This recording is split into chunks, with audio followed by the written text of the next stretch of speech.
আমাদের কাছে জ্বর, র্যাশ এবং খিঁচুনি নিয়েও ভর্তি হয়েছিল।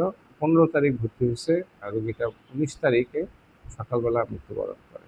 হামের লক্ষণগুলো হচ্ছে বাচ্চার প্রথমে জ্বর আসবে, সর্দি কাশি হবে, ক্ষুধামন্দা ভাব হবে, শরীরে লাল লাল র্যাশ হবে, আর হতে পারে চোখ লাল হয়ে যেতে পারে, চোখ উঠতে পারে। যেটা মারা গেছে সেটা আমাদের কাছে জ্বর, র্যাশ এবং খিঁচুনি নিয়েও ভর্তি হয়েছিল। 15 তারিখ ভর্তি হয়েছে। আমাদের দুজন আইএমসি ডক্টর আছে, তারা রোগীটা দেখেছে, ট্রিটমেন্টও দিয়েছে। রোগীটা 19 তারিখে সকালবেলা মৃত্যুবরণ করে।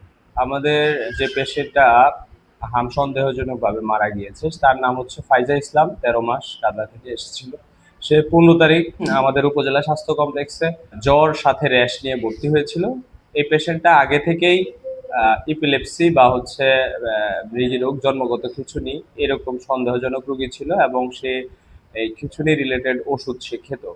15 তারিখ সে ভর্তি হওয়ার পরে আমরা 18 তারিখ রাতে পর্যন্ত তাকে নিয়মিত চেক আপে যখন দেখছি, আমাদের ডিউটি ডক্টর বা আমি যখন রাউন্ডে গিয়েছিলাম, সে অন্যান্য হামের পেশেন্ট আমাদের এখানে যে যারা আছে ভর্তি আছে তাদের মতোই স্বাভাবিকই ছিল, তেমন কোনো জটিলতা ছিল না।